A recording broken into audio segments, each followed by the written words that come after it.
Dzień dobry Państwu. Good afternoon, ladies and gentlemen. Press statements after the meeting of NATO Secretary General and Prime Minister. Dziękuję Prime Minister, bardzo. over to you. Well, thank you. Thank you very much. To jest ważna chwila. This is an important moment of time for me personally to be extending my welcome for the very first time. A very good friend. We've been working together for 14 days, very close, but now in a new capacity of a NATO SecGen, and it is my personal happiness to have such friends and to be hosting them in Warsaw.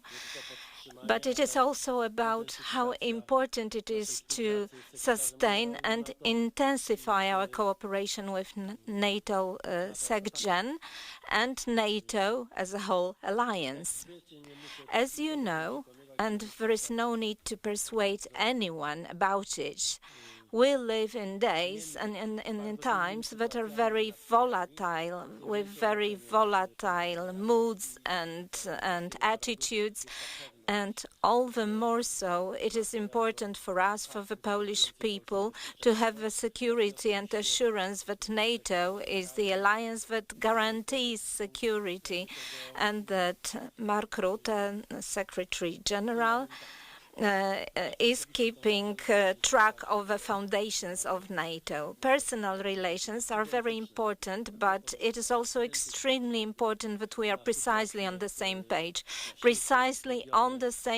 as to the situation in the world, in the region, and on the long-festering border with Ukraine. And during our long and very warm discussions, it was with great satisfaction that I accepted your words, showing full understanding to Polish concerns, to Polish needs. It may be oversimplistic, but at the very beginning of your mission, you are saying that not only due to geography, but also due to the massive efforts in terms of armaments and spending on defense, Poland is emerging as a foundation stone for NATO policy in this very critical region, in this critical junction in time. Also, I presented to Secretary General our efforts in terms of reinforcements along our borders. This is a NATO border,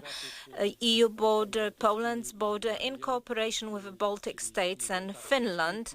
The East Shield and the Northeast dimension, taken more broadly, is invested into, and we, Poland, will continue investing into reinforcements so that the border is unpenetrable to any intruder, any attackers. Of course, Ukraine is in the center of our attention, of your attention, Secretary General, and in the center of my attention as a Polish Prime Minister. And here again, we are very much like-minded, on the same page. As I was saying in Budapest, nothing about Ukraine without Ukraine. I have taken efforts to mobilize prime ministers and presidents of the EU member states in order to make it an ironclad principle. EU member states should make sure that future decisions concerning hopefully the end of the war or the stalling of the conflict or freezing of the conflict, that all of this should be done in cooperation with eastern flank of NATO and Ukraine herself. And this is what I'm going to discuss in the nearest days with all my interlocutors and our main partners.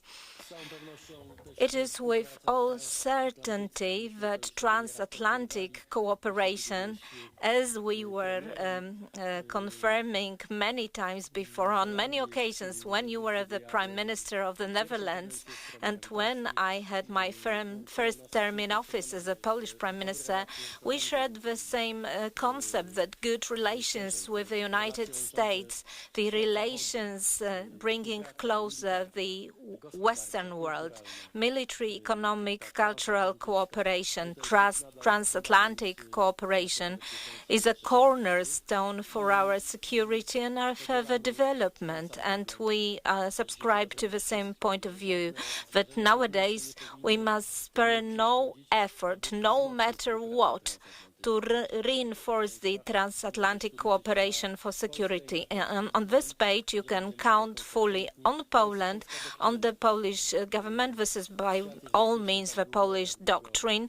The world continues to be a safe place to be as long as the United States, Canada, Europe, NATO, United Kingdom, Norway stick together, stand together, and then the world is relatively secure and safe. So here, Poland will be a very solid and consistent partner in this respect. Once again, thank you so much for your words, for your appreciation of Poland and what Poland has done. But this is not about exchanging compliments. We are going to spare no effort to make sure that Europe and Poland are safer and safer in those trying days. Thank you.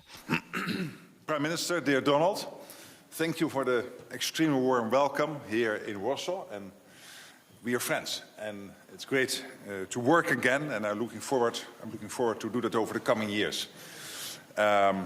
Your contribution to our alliance, they are many, and they are increasing. You lead by example on defense spending. Here it says 4%, but I believe it is now more close to 4.7%. 4% or maybe even 4.7% of GDP. And with that, more than any other NATO ally, you have now the plans in place to make this happen and also to work on this to increase it even further in 2025. With this, you are building one of the biggest armies in NATO. Your troops are deployed in Latvia and in Romania. Polish soldiers contribute to our missions in Kosovo and Iraq. You host one of NATO's multinational battlegroups, strengthening our defenses on the eastern flank. You just talked about the reinforcement of the border together with the Baltics and Finland, and I applaud that initiative. And you are a leading supporter for Ukraine. Poland provides crucial military aid and hosts over 1 million Ukrainian refugees, and it might be even much more. And you host the NATO-Ukraine Joint Analysis Training and Education Center. Our continued collective support to Ukraine remains critical. This is what we discussed. Now, throughout the coming winter, but also for the long term if necessary. We have to make sure that defense aid will keep flowing to Ukraine and that we are able to get them from a position where they are losing territory, that they are able to stabilize the front and then to win back from the Russians what they have lost. The war has taken a dangerous new turn with North Korean troops now being deployed to Russia. And this is not for free. Putin, our friend in Moscow, he is paying for this. He is paying for this by not only money, but also by technology. He is supplying missile technology to North Korea. And this is now presenting a threat, not only to us here in Europe, but also to South Korea, to Japan, and to the United States mainland. And of course, China is part of the war effort by sanctions circumvention, by dual-use goods. He has a close relationship with Iran, and he is getting military aid from Iran to help him in the war effort against Ukraine. But he is paying in money, and that money is being spent by Iran on continuing its negative influence in the Middle East and beyond. So this is getting more and more a situation where the Euro-Atlantic and the Indo-Pacific really have to be seen as one theater and not as two separate ones. And that's why we have that strong relationship with Japan, South Korea, but also with Australia, New Zealand, and of course with the European Union. And our security, therefore, now more and more is global. And we have to look at this as a global issue. So I welcome Poland's commitment to building the stronger ties with the Indo-Pacific. You are one of the countries really pushing for this. But also, as you just mentioned, your steadfast commitment to supporting Ukraine. Today, we also discussed how we can further strengthen our defenses by investing more in capabilities and ramping up our defense production. This is really critical that we can do that. We need more and better capabilities, and we need them faster, and we also have to implement new insights and learnings in our defense industry. Because our adversaries are doing this at a high speed. When you look at the defense production now in Russia, but also in China, they are ramping up what they are doing. We have to do the same. And that means kill the bureaucracy wherever possible, get things going, new production lines, new shifts, etc. And to ensure a fair burden sharing of this responsibility. And this includes our financial pledge of 40 billion euros in military aid in 2024, the new NATO command in Wiesbaden to oversee security assistance and training, and SETU.